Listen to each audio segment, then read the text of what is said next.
Alexandre de Moraes tem o seu cartão de crédito bloqueado por utilizar bandeiras americanas. Mas pior do que isso, mesmo numa bandeira brasileira, a Elo, ele ainda assim não vai poder utilizar o cartão porque no próprio estatuto de uma bandeira que é administrada pelo Banco do Brasil, um banco estatal, está lá que caso alguém sofra sanções, como do caso da Magnitsky, o cartão não pode ser utilizado por aquela pessoa, o serviço não pode ser prestado. Mas isso agora está indo além. O governo americano está estudando aplicar outros efeitos da lei para que o ministro Alexandre de Moraes perca acesso a qualquer sistema da Apple, perca acesso a hotéis e até a companhias aéreas. A gente vai falar sobre isso e também sobre a fala do ministro Alexandre de Moraes de que os bancos brasileiros vão ser obrigados a desobedecer às sanções americanas, logo depois que você se inscrever no canal, clicar no sininho para receber as notificações e comprar o seu ingresso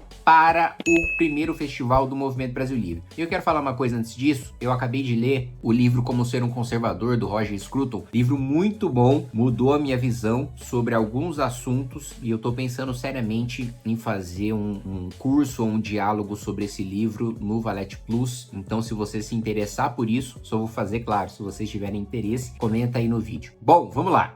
Primeiro ponto. Moraes tem cartão de crédito de bandeira americana bloqueado após lei Magnitsky. O ministro Alexandre de Moraes teve um cartão de bandeira americana bloqueado por ao menos um banco do Brasil, não o Banco do Brasil, um banco do Brasil, desde a imposição de sanções financeiras pelo governo dos Estados Unidos.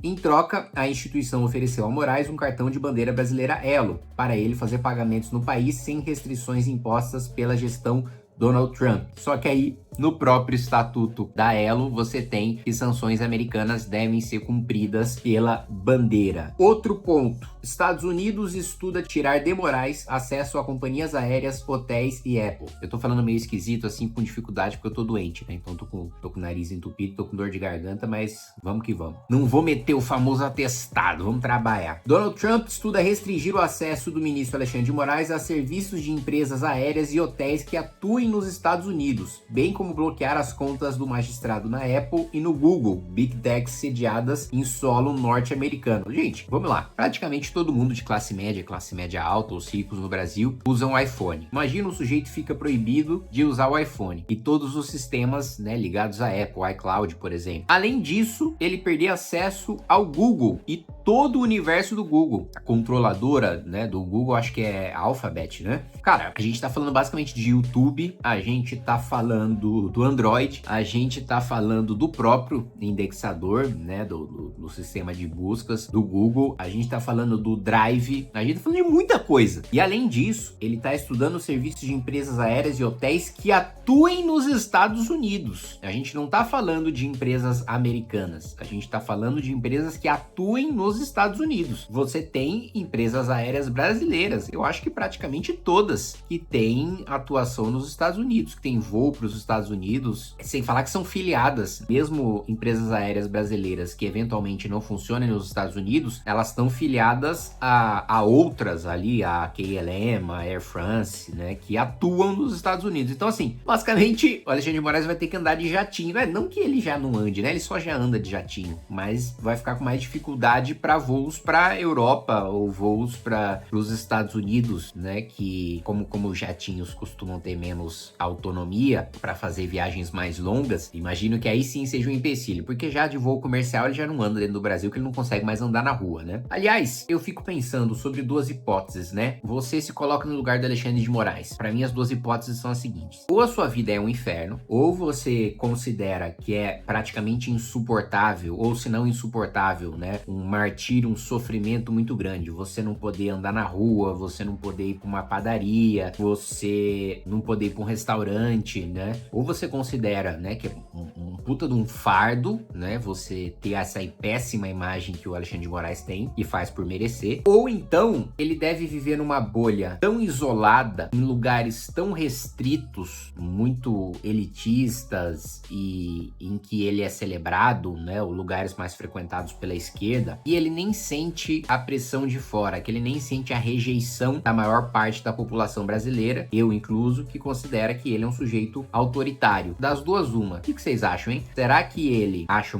no mínimo, um saco, né, não poder andar na rua como uma pessoa normal? global? Ou será que ele vive numa bolha tão isolada que ele nem sente esses efeitos? Bom, de todo modo, vamos lá, ó. Notícia aqui do Metrópolis, em contato com a coluna, participantes de conversas na Casa Branca afirmaram que as medidas fazem parte de sanções impostas ao ministro Alexandre de Moraes por meio da lei Magnitsky. E aí nós entramos no último tópico que eu venho falando sobre ele há algum tempo para vocês. Moraes diz que bancos podem ser punidos se aplicarem sanções dos Estados Unidos no Brasil. O ministro Alexandre de Moraes afirmou que os bancos que atuam no Brasil podem ser punidos se aplicarem sanções impostas pelos Estados Unidos em solo brasileiro. Agora, aspas, agora, da mesma forma, se os bancos resolverem aplicar a lei internamente, eles não podem. E aí, eles podem ser penalizados internamente, disse Moraes em entrevista à Reuters. Vamos lá, é sempre bom pontuar o absurdo, né, que as pessoas já se acostumaram com isso, mas eu gosto sempre de lembrar que isso é um absurdo, do ministro concedendo uma entrevista sobre algo que eventualmente pode ser julgado por ele, ou sobre um julgamento que pode afetá-lo, ou o próprio fato do ministro conceder entrevistas em países sérios. Ou os ministros do Supremo não dão entrevistas, eles se manifestam nos autos, que é onde eles devem se manifestar, e aí sobre o caso, não manifestações políticas, não opinar sobre projetos que estão tramitando no Congresso. Aqui a gente chega na bizarrice de ministro do Supremo ligar para governador dizendo que está incomodado com determinada indicação do secretário, tá? Governadores já me falaram isso.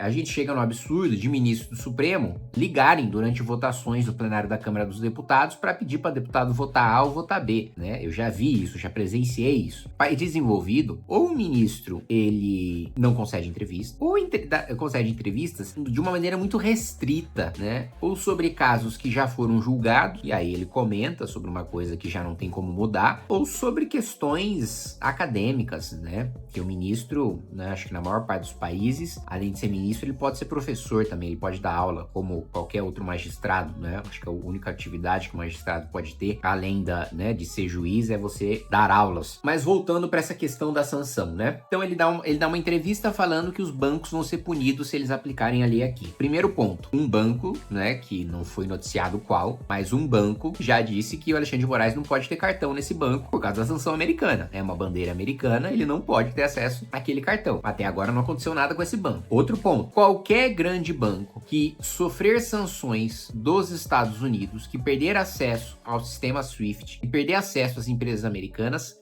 quebra. Então, assim, não existe decisão do Supremo Tribunal Federal que faça um grande banco não obedecer aos ditames da Lei Magnitsky, porque senão o banco simplesmente quebra. Vale mais a pena pagar qualquer multa, vale mais a pena para o banqueiro ser preso, mas não perder o seu banco e não quebrar o seu banco, do que ele desobedecer sanções dos Estados Unidos. Então, assim, por que até agora, mesmo com Alexandre de Moraes já sentindo na pele um efeito prático de uma sanção aplicada por um banco, ele perdendo acesso ao cartão de crédito, por que até agora nenhuma punição foi aplicada a nenhum banco? Na minha avaliação, tá? Os ministros do Supremo sabem que se qualquer banco desrespeitar, o banco quebra. Ele não vai obedecer a decisão do Supremo. Nesse aspecto, repito o que eu já disse algumas vezes, o Supremo encontrou um inimigo mais poderoso que ele, os bancos. Se eles entrarem na loucura, se eles entrarem no delírio de que eles têm a capacidade de fazer os bancos nacionais descumprirem as sanções americanas, eles vão sair absolutamente desmoralizados, porque eles vão ver uma decisão sendo desrespeitada. E aí, meus amigos, vira a chave da opinião das elites intelectuais, das elites políticas e das elites midiáticas. Porque a Rede Globo, entre os bancos e o Supremo Tribunal Federal, vai ficar com os bancos. Grandes políticos poderosos do Centrão, entre ficar com um banco que por muitas vezes pode financiar sua campanha via Caixa 2, pode pagar propina para ter vantagens dentro do Congresso, e a gente sabe, né, são públicas as relações, digamos assim, pouco republicanas com algumas figuras da política brasileira e grandes bancos. Esse sujeito vai ficar do lado de quem o paga, né? Se ele tá na folha de pagamento de um banco, de maneira ilegal, obviamente, ele vai ficar do lado do banco em vez de ficar do lado do Supremo. E aí, se os ministros do Supremo perderem a noção, não sentirem a magnitude de você impor uma punição dessas a um banco brasileiro ou que atua no Brasil, eles vão enxergar com muita clareza clareza um esvaziamento grande do poder deles. Porque se aí os bancos descumprem a decisão, com o apoio da imprensa e com o apoio da elite política, as decisões do Supremo perdem muita força, muita força. Eu vou lembrar para vocês, e aí entra a minha crítica ao Bolsonaro, né? Bolsonaro, quando teve os instrumentos para fazer o enfrentamento ao Supremo para limitar os seus poderes, quando a gente aprovou o fim das decisões monocráticas e o Bolsonaro vetou, ele não teve coragem de fazer. E muita gente argumenta, mas o Bolsonaro não teria força para enfrentar o Supremo. Gente, eu vou falar de um sujeito que tinha menos poder porque não era presidente da República e porque estava num momento complicado da sua vida política e pessoal. Tinha menos poder do que o Bolsonaro, enfrentou o Supremo e venceu. Sabe qual é o nome desse cara? Renan Calheiros. Eu lembro durante a época do impeachment, um pouquinho pós-impeachment, eu acho, Renan Calheiros foi afastado da presidência do Congresso Nacional por uma decisão monocrática do ministro Marco Aurélio. Por quê? A Constituição diz que o presidente da República não pode ser réu. Se a Procuradoria-Geral da República denuncia o presidente e a Câmara dos Deputados autoriza o presidente a ser processado e, portanto, se tornar réu, o presidente é afastado. Se a Câmara dos Deputados admite o impeachment e, portanto, o presidente se torna réu por crime de responsabilidade, o presidente é afastado. A linha de raciocínio do Marco Aurélio foi o seguinte: Renan Calheiros se tornou réu. Renan Calheiros, presidente do Congresso Nacional. Não existe nenhuma previsão na Constituição de que o presidente da Câmara ou o presidente do Senado não podem ser réus. Mas ele fez uma interpretação, por analogia, Ele diz o seguinte: se o presidente da República não pode ser réu, quem está na linha sucessória também não pode ser réu. E o presidente do Senado está na linha sucessória da presidência da República. Salvo engano, é presidente, vice-presidente. Se cair presidente e vice, assume o presidente da Câmara. Se cair o presidente da Câmara, assume o presidente do Senado. Se cair o presidente do Senado, assume o presidente do Supremo. Eu acho que é isso. E aí ele afastou monocraticamente o Renan Calheiros da presidência do Senado. Sabe o que o Renan Calheiros fez? Ele invocou um princípio constitucional, o princípio da legalidade. Ninguém será obrigado a fazer ou deixar de fazer alguma coisa senão em virtude de lei. Ele diz, olha, decisão ilegal não se cumpre. Decisão sem respaldo legal não se cumpre. Então não vou cumprir. Ele permaneceu na presidência do Senado. Sabe o que o Supremo fez? Julgou a liminar do Marco Aurélio e derrubou. Salvo engano, só o Marco Aurélio votou para manter a própria decisão. Então eu tô dando esse exemplo só para mostrar que com o Supremo desgastado, com a Lava Jato forte, com o petismo quase morto, com Lula preso, inelegível, com PT impopular, tinha acabado de levar uma surra nas eleições de 16 e de 18. Bolsonaro tinha todos os instrumentos para fazer o enfrentamento. Não fez. Aliás, fez da maneira mais burra possível. Depois que percebeu que não teria mais volta, no finalzinho do seu mandato, quando não tinha mais poder, aí que ele decidiu subir o tom. Mas só discursou, só subiu o tom, porque nenhuma ação prática foi tomada. Limitação de mandato para ministro supremo poderia ter sido pautada, fim de decisão monocrática, fim do foro privilegiado, várias medidas poderiam ter sido aprovadas e o Bolsonaro teria apoio político para isso. Não quis fazer, chegamos nessa situação.